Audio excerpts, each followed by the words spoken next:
पावन शिव महापुराण की कथा संपूर्ण विश्व के कल्याण हेतु बाबा देवादिदेव महादेव की कृपा से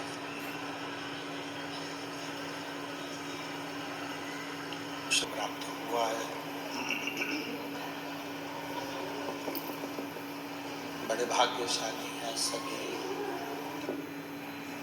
श्रोता भाई बहन जो इस पवित्र शिव महापुराण की कथा को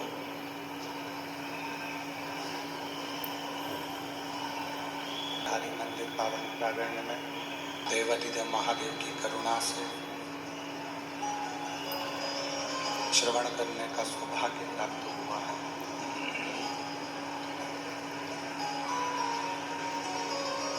कथा मंडप में विराजमान सभी संत साधु गुरु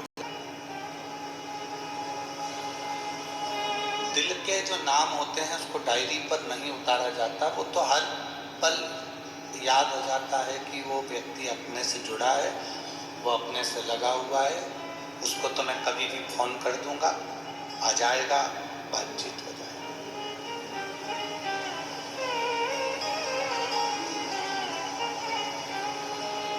देवताओं के पास में भी एक डायरी है। उस डायरी में नाम लिखे जाते हैं। ब्रह्मा जी की भी एक डायरी है, भगवान विष्णु की भी एक डायरी है। डीले कम कर दो। भगवान ब्रह्मा के पास एक डायरी अपने पास रखती है माँ गायत्री। पर एक भगवान शिव ऐसे हैं जिनके पास में डायरी नहीं है, कोई डायरी नहीं। जो डायरी को अपने पास रखते हैं वो देव कहलाते हैं, जो अपने भक्तों को दिल में रखते हैं वो महादेव कहलाते हैं।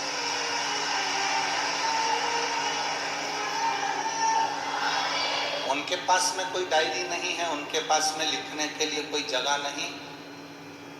आवाज क्लियर नहीं हो रहा है। उनके पास कोई डायरी नहीं है, उनके पास कोई पेन नहीं है। वो अपने दिल पर, अपने हृदय पर लिख लेते हैं। अपने मन पर, अपने दिल पर जो लिख लिया लिख लिया। जो भक्त उनके दिल में आ गया वो आ गया। अब उसको लिखा नहीं जाना, उसको लिखना नहीं।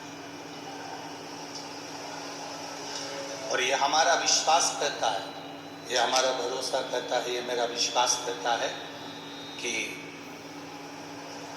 जितने भी यहाँ शिव महापुराण की कथा को श्रवण कर रहे हैं और जितने टीवी चैनल के माध्यम से कथा सुन रहे हैं, जितने फेसबुक यूट्यूब के माध्यम से कथा सुन रहे हैं, जितने भगवान की कथा को श्रवण करने के लिए यहाँ पर आए हैं, जितने टीवी पर कथा सुन रहे हैं, फेसबुक यूट्यूब पर कथा सुन रहे हैं, आप सबको मेरे भोलेनाथ ने डायरी में नहीं लिखा।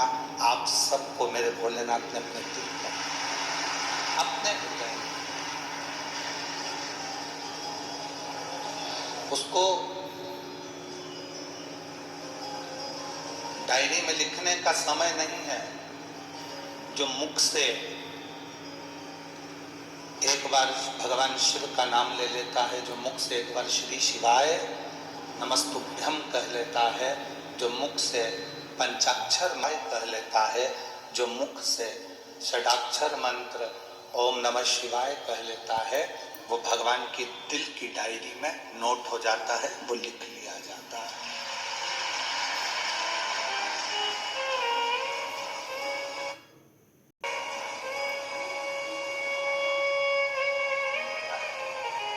फिर वो शिव का हो गया, शिव उसके हो गए।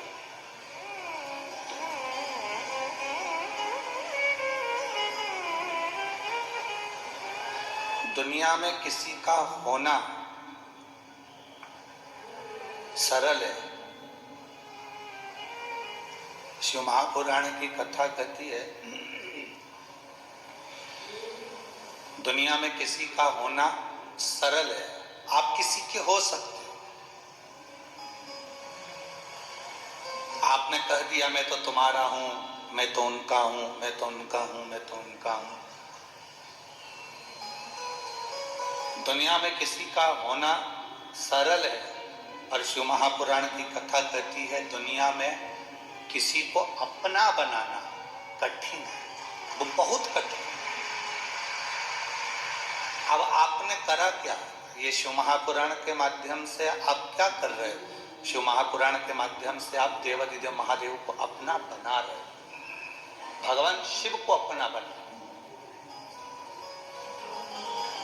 भगवान ओगड़दानी को आप अपना बनाने का प्रयास करें। एक शिव महापुराण में कामदेश के राजा का बड़ा सुंदर चरित्र कहा गया।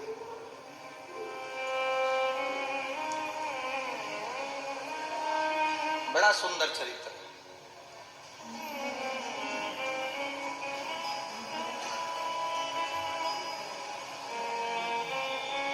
कामदेव का राजा था, शिव महापुराण में उसका नाम आता है सुदक्षण।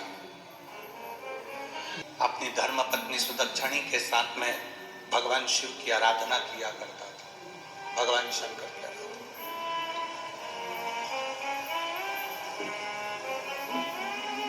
उसका एक नियम सबसे ज्यादा प्रबल था, सबसे भारी उसका एक नियम था कि वो कोई उसके दरवाजे पर, अगर राजा के दरवाजे पर कोई न्याय मांगने आता था या कोई भिक्षा मांगने आता था या उसके दरवाजे पर कुछ मांगने आता था, तो पहले वो सुदक्षण उससे 108 बार भगवान शंकर का नाम मुख से निकलवाता था। कल आपको कथा में कहा था, डीले कम कर दे बाबू, कल आपको कथा में कहा था कि कोई आपके दरवाजे पर मेहमान आया, आपके दरवाजे पर कोई अतिथि आया, आपने उसको चाय पिलाई, मेहमान को भोजन कराया, ठंडा मीठा जो भी खिलाना था खिलाया।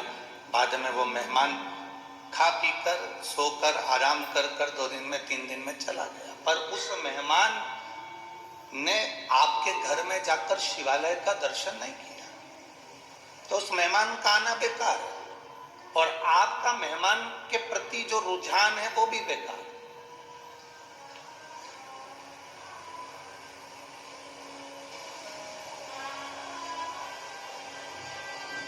शंकर भगवान माता यशोदा जी के यहां पर मेहमान बनकर गए थे एक बार।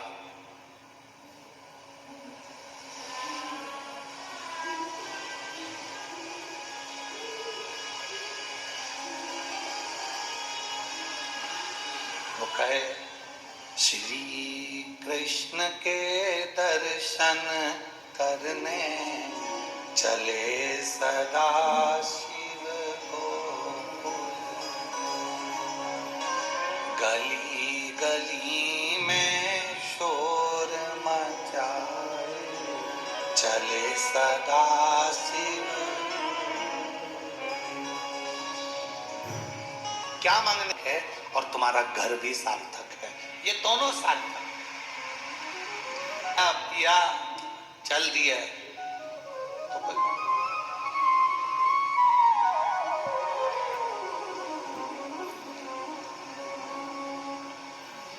तो लोगों को ये बना दिया, हमने इन लोगों को वापिस ये बना दिया। हमने एक बात डराया कि आप नरक चले जाओगे। इस व्यासपीठ ने ना कभी आपसे कहा कि आप मरने के बाद वैकुंठ चले जाओगे।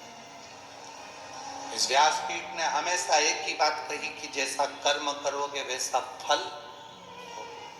मत बुरे कर्म कर वरना पछताएगा, भगवान की आंखों से तू बच नहीं पाएगा, तू बच नहीं पाएगा। अरे ओ अज्ञानी मत करना, अरे ओ अज्ञानी मत करना। तेरे कर्म का फल भी तू ही पाएगा, जैसा किया तूने तेरे आगे आएगा। मत बुरे कर्म कर बंदे, वरना पछताएगा। भगवान की आंखों से तू बच नहीं पाएगा, तू बच नहीं पाएगा। बस शिव कथा कहती है आपकी दृढ़ता, आपका भरोसा छूटे ना। कई माताएं पशुपति व्रत कर लेती हैं,